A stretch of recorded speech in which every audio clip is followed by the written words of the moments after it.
안녕하세요. 오늘의 화두, 오늘의 헤드라인, 생각을 생각하는 김관상 TV의 김관상입니다. 오늘이 며칠이죠? 11월 2일입니다. 둘째 날이죠. 오늘의 헤드라인 어떤 게 있을까요? 여러 가지가 많지만은 오늘은 인요한 국민의힘 혁신위원장 그 집안에 대해서 좀 제가 정리를 해봤습니다. 계속 뉴스에 인물이 되고 있죠. 외국인이기도 하고 또 우리나라 국적도 가지고 있죠. 근데 지난번 광주에 갔을 때 글을 남겼는데 있습니다가 있습니다로 이렇게 써놓은 게 기억이 나네요. 아직도 이 맞춤법, 우리가 어릴 때는 있습니다 할 때 읍니다를 썼는데 요즘은 다 씁니다로 바꿨죠.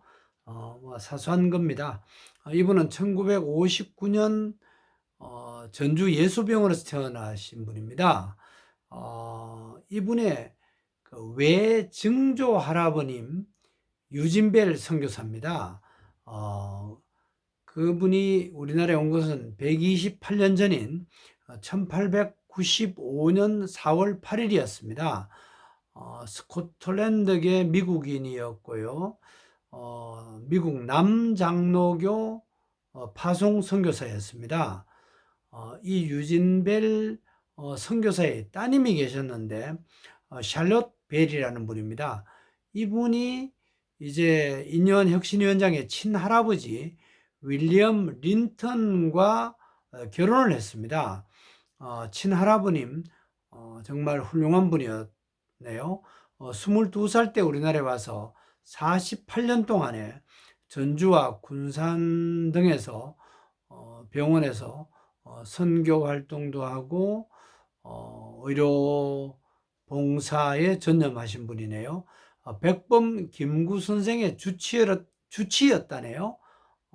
저도 처음 알게 됐습니다.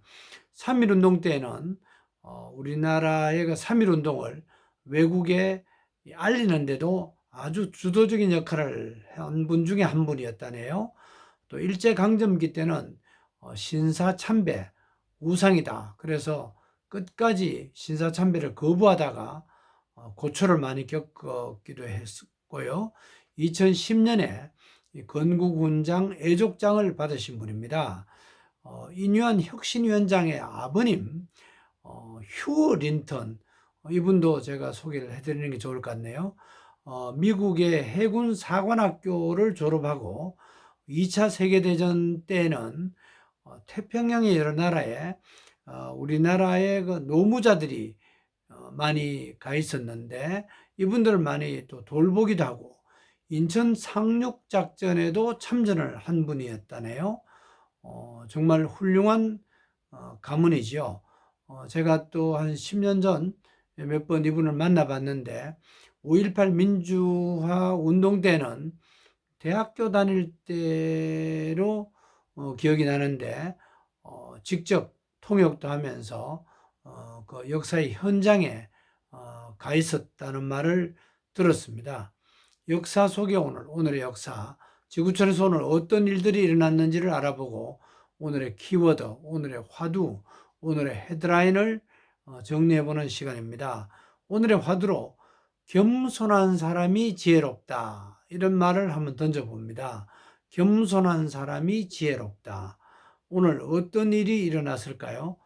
첫째, 1594년 11월 2일 오늘 임경업 장군이 조선 선조 27년이었는데 충주에서 태어난 날입니다. 이분은 명나라에 충성을 해야 된다. 후금인 청나라에 충성해서는 안 된다. 이런 소신을 가지고 있다가 결국은 감옥에서 숨졌습니다. 줄을 잘 서야 되겠죠. 역사 인식, 역사의 흐름, 국제 질서 이런 거를 잘 알아야 된다고 생각이 되는 대목입니다. 우리 자신도 또 우리나라도 정말 제대로 앞날을 전망하면서 그렇다고 해서 무조건 강대국, 힘 있는 쪽에 서는 것이 과연 바람직한 건가? 이런 생각도 해봅니다. 대부분의 판결을 보면은 소신껏 소수 의견이 낸 것도 기록에 많이 남아있죠. 또 실패해도 역사에 남는 인물이 적지 않습니다. 최근에 읽은 책 위대한 항해라는 책이었는데 세컬턴이라는 분입니다. 이분이 선장으로 남극 대륙을 정복하지는 못했지만은 같이 갔던 분들을 다 살려내려고 최선을 다했던 그런 실패하게 한 사례였습니다. 이분 임경업 장군 1643년에는 이제 전쟁에서 지니까 성녀, 스님 옷을 입고 명나라로 망명을 한 분입니다. 청나라와의 전쟁 준비하다가 청나라가 북경을 함락했다 이런 소식을 뒤늦게 듣고 다시 우리나라로 돌아왔습니다. 다른 나라에 들어가서 국법을 위반했다는 이유로 비참한 최후를 맞은 분입니다. 임경업 장군의 무용담을 소재로 한 구전소설 임경업전 남아 있습니다. 1791년 정조 15년 때에는 왕이 직접 글을 써서 비석에 새겼습니다. 임경업 장군의 소중한 업적을 특히 직접 정조왕께서 비석에 새겼습니다. 국제 정세를 제대로 파악하지 못했다는 지적도 있지만은 명나라의 의리를 지키면서 충성했다는 평가도 있죠. 늘 하늘의 흐름을 잘 파악하고 앞날을 제대로 전망하면서 제대로 역사 인식을 갖는 것 필요하다는 생각을 해봅니다. 둘째, 1981년 11월 2일 오늘 서울 세종문화회관에서 서울올림픽 개최 지원을 위해서 조직위원회가 발족됐습니다. 한 달 전인 1981년 9월 30일 독일의 남부도시 바덴바덴에서 열린 제84차 IOC 국제올림픽위원회 총회에서 88 서울올림픽 개최가 확정됐죠. 일본 나고야와 경쟁을 했는데 52대 27로 우리가 이겼습니다. 서울올림픽은 지구촌에 우리나라를 제대로 알리는 결정적인 계기가 된 프로젝트였죠. 제가 1985년 이탈리아에 노벨상에 도전한다라는 프로그램을 제작하기 위해서 갔을 때 이탈리아 사람들을 만났는데 한국을 사우스 코리아를 알지 못하는 것을 그때 그 현장에서 참 그 얘기를 듣고 정말 가슴이 아픈 속상한 기억이 납니다. 아시아 경기대회 86, 또 88 서울올림픽을 통해서 우리나라가 지구촌에 우뚝 서게 된 결정적인 계기였다는 확신이 듭니다.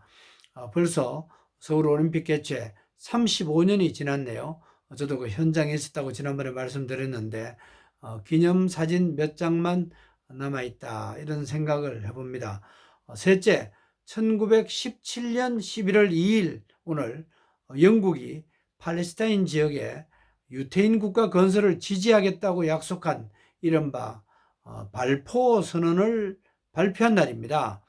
영국의 외무장관 발포 장관이 미국이 이제 1차 세계대전에서 독일과 전쟁에 좀 참여하면 좋겠다 이렇게 이 장관이 요청을 하면서 유태인 재벌들의 그 재정 지원을 받을 수밖에 없는 상황이었습니다. 그래서 유태인 로스차일드에게 서한을 보냈습니다. 바로 유태인 국가인 이스라엘 독립 약속이었습니다. 이스라엘은 로마로부터 AD 70년에 완전히 멸망당했죠. 그 뒤에 1947년 거의 2000년이 다 돼 가는데 그 2000년 1950년 만에 독립을 했습니다. 현재 진행형이죠. 지금 가자지구의 중동 전쟁, 갈등 이어지고 있습니다. 2000년 동안 유태인 가정교육을 통해서 유태인들이 계속 이어져 왔다는 것도 기적 가운데 하나 아닌가 이런 생각이 듭니다. 넷째, 1948년 11월 2일 오늘 미국 34대 대통령 트루먼 대통령이 당선됐습니다. 이번에 재임 기간은 1945년부터 1953년까지였습니다. 1917년 1차 세계대전 때는 포병 소위로 참전을 한 분입니다. 일본의 원자폭탄을 투하해야 된다. 이것도 트루먼 대통령이 의사결정을 했고요. 1948년 재선한 뒤에 북대서양 조약기구 나토를 만들기도 했습니다. 6.25 전쟁 때 매우 중요한 분이었죠. 참전을 결정을 했습니다. 또 중국군이 이제 6.25 전쟁에 참전을 하고 이렇게 할 때 메가드 장군이 중국군과 전쟁을 하면서 더 공격을 해야 된다. 이렇게 강하게 나가니까 중국과의 충돌은 피하는 게 좋겠다. 이렇게 해서 트루먼 대통령이 메가드 대통령을 해임을 한 거죠. 직위에서 내보냈습니다. 메가드 장군 얼굴 보고 싶은 계절입니다. 노병은 죽지 않고 사라져간다. 이런 말 오래 기억되네요. 한 줄의 시 생각이 납니다. 다섯째, 1950년 11월 2일 오늘 아일랜드 극작가 조지 버나드 쇼가 94살을 일기로 세상을 떠났습니다. 1925년에 노벨 문학상을 받으면서 상금을 받는 것은 거절했습니다. 이분의 묘비명에 우물쭈물하다가 내 이럴 줄 알았다. 이런 말로 유명한 분인데 잘못된 번역이다. 이런 얘기가 많죠. 원문은 이렇습니다. I knew if I stay around long enough, something like this would happen. 좀 어렵죠? 이런 말입니다. 우리말로는 나는 알았지. 무덤 근처에서 머물 만큼 머물면은 무덤 속으로 들어가는 이런 일이 일어날 것이라는 것을 나는 알았다. 이런 것이 정확한 해석입니다. 언젠가 죽게 된다는 것을 알았다. 이런 내용으로 이해하는 것이 적절하다는 생각이 듭니다. 죽음을 앞두고 겸손할 수밖에 없었던 버나드 쇼의 묘비병 생각하는 하루가 되면 좋겠습니다. 겸손이야말로 겸손 인생의 최고 지혜라는 생각이 듭니다. 여섯째, 2020년 11월 2일 오늘 뉴질랜드 마오리족 출신 나나니아 마우타라는 분이 50살에 최초로 여성 외무장관으로 임명된 날입니다. 뉴질랜드 정말 배울 점이 많은 나라입니다. 1893년 지구촌 최초로 여성 투표권을 부여한 나라죠. 뉴질랜드 국민성이 대단하지요. 서로 겸손의 옷을 입고 평등의 세상을 만들어 나가고 있는 나라 가운데 하나라고 생각이 됩니다. 오늘은 11월 2일입니다. 성경 11장 2절 한 군데를 기도하면서 찾아봤습니다. 잠언 11장 2절입니다. 구약이죠. 교만이 오면 욕도 오거니와 겸손한 자에게는 지혜가 있느니라 라는 내용입니다. 오늘의 화두로 지혜의 깊은 곳에는 겸손이 있다, 이런 말로 정리해 봅니다. 오늘은 버나드 쇼가 죽었고 트루먼 대통령이 재선된 날입니다. 오늘의 헤드라인, 오늘의 화두, 오늘의 키워드를 찾아보고 생각을 생각하는 김관상TV의 김관상입니다. 오늘도 건강하시고 평안하세요. 고맙습니다.